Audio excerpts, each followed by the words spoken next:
Every day, I hear the same sentence from people sitting across from me. Doctor, I walk regularly. So why do I still feel stiff, tired, and in pain? Some of them walk every morning. Some walk after dinner. Some even reach 8,000 or 10,000 steps a day. And yet they still struggle with aching knees, lower back tension, heavy legs, poor balance, fatigue that seems to appear out of nowhere. And almost always, the real issue is not a lack of walking. It's the way they walk, because walking incorrectly does not just reduce the benefits. Over time, it can quietly overload the joints, strain the spine, worsen inflammation, and accelerate physical decline instead of slowing it down.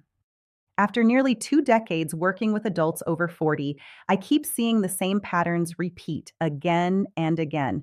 And today, I want to show you the biggest walking mistakes that slowly damage the body after 45. Mistakes most people never realize they are making.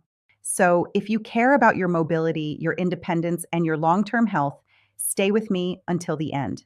Because some of these mistakes look harmless, but they create serious consequences over time. After 45, the body begins changing in very predictable ways. Muscle mass slowly decreases. Joint tissues become less resilient. Balance becomes less precise. Circulation slows. Recovery takes longer. And the problem is that most people continue treating their bodies the same way they did at 25. But the body does not respond the same way anymore. That is exactly why walking becomes so important. Done properly, walking helps preserve muscle. It supports circulation. It improves joint nutrition. It stabilizes blood sugar. It protects brain function. And it helps maintain mobility later in life, but only when the mechanics are correct. Because poor walking habits can turn a healthy activity into daily wear and tear. The first mistake is one of the most common. People start walking too fast. The moment they step outside, they immediately begin moving at full speed. No warm up, no gradual transition, no preparation. But the body is not designed to switch instantly from complete rest into full activity. When you begin too aggressively, the muscles are still stiff, and stiff muscles are more vulnerable to irritation and microscopic strain. At the same time, the joints are not fully lubricated yet. After sitting or resting, the protective fluid inside the knees and hips needs movement to spread evenly. If you rush the beginning of the walk, the joints absorb unnecessary pressure before they are ready, and the cardiovascular system reacts too suddenly as well. Heart rate jumps, blood pressure rises sharply, breathing becomes inefficient. This is why some people feel unusually tired within the first 10 minutes. The solution is incredibly simple. For the first 4 or 5 minutes, walk slower than feels necessary. Let the body wake up gradually. Once your muscles warm up and your breathing settles, your walk becomes smoother, safer, and far more effective. The second mistake is posture, and honestly, this one alone causes enormous amounts of unnecessary pain. Look around outside and you will notice the same thing everywhere. Head pushed forward, shoulders collapsed, eyes staring at the ground. It may feel normal, but mechanically, it places tremendous stress on the neck and spine. The human head weighs roughly 10 to 12 pounds, but when the head moves forward even slightly, the pressure placed on the neck muscles multiplies several times. That means your upper back and neck may be supporting 40 pounds or more during a simple walk. And after 20 or 30 minutes, the result appears: neck stiffness, shoulder tension, headaches, upper back pain. But posture also affects energy. When the chest collapses forward, the lungs cannot expand properly. Breathing becomes shallow. Less oxygen reaches the muscles, and people begin blaming age for exhaustion that is actually caused by poor mechanics. One simple adjustment changes everything. Imagine a string gently lifting the top of your head upward. Relax your shoulders. Open the chest naturally. Keep your eyes forward instead of downward. You should feel lighter almost immediately. The third mistake is wearing the wrong shoes. Most people underestimate how much footwear affects the entire body, but after 45 or 50, proper support becomes critically important. With age, the natural cushioning under the feet becomes thinner. The arches also become weaker, and that means impact travels more aggressively through the ankles, knees, hips, and lower back. A poor shoe does not only affect the foot, it changes the mechanics of the entire body. Your walking shoes should provide three things: stable support, moderate cushioning, and flexibility through the front of the foot. And here is something many people ignore: shoes lose support long before they look damaged. Even if the outside appears fine, the internal cushioning slowly breaks down. If you walk consistently several times a week, replacing walking shoes roughly once a year can significantly reduce stress on the joints. The fourth mistake is walking too much on some days and barely moving on others. This pattern is extremely common. People stay inactive during the week and then try to compensate with one very long walk on Saturday or Sunday. But the body responds best to consistency, not occasional overload. Your muscles, circulation, metabolism, and balance improve through repeated signals, not through exhaustion once a week.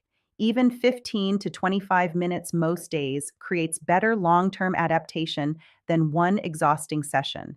And this matters even more after 50 because recovery becomes slower. The goal is not punishment. The goal is sustainability. A body that moves consistently stays functional longer. The fifth mistake is walking without arm movement. A surprising number of people walk with their arms frozen at their sides or tucked into their pockets. But walking is supposed to be a full body coordinated movement. When the right leg moves forward, the left arm naturally swings forward too. That cross pattern helps stabilize the spine and distribute force evenly. Without arm movement, the lower back absorbs more rotational stress. And over time, this can contribute to stiffness and discomfort. Arm movement also improves rhythm and coordination becomes increasingly important with age. You do not need exaggerated movements. Simply relax your shoulders, bend the elbows naturally, and allow the arms to swing freely. Walking immediately feels smoother and more balanced. The sixth mistake is walking while staring at a phone. This habit has become incredibly common. People walk while texting, scrolling, answering messages, or reading the news. But the moment the eyes drop toward the screen, posture collapses. The neck bends forward, the shoulders round, breathing becomes shallow. And there is another issue: balance. As we age, the brain relies more heavily on visual awareness to maintain stability. When your attention is locked onto a screen instead of your surroundings, the risk of tripping and falling rises dramatically. And after 50 or 60, a serious fall can completely change someone's independence. So during your walk, keep the phone in your pocket. If you want music or a podcast, use earbuds. But allow your brain to stay connected to the environment around you. Walking should strengthen awareness, not distract from it. And the final mistake is ignoring recovery. Many people think walking is so gentle that recovery no longer matters, but recovery is where improvement actually happens. After a walk, the muscles still need hydration. They still need circulation. They still need flexibility. Even mild dehydration increases stiffness and slows recovery.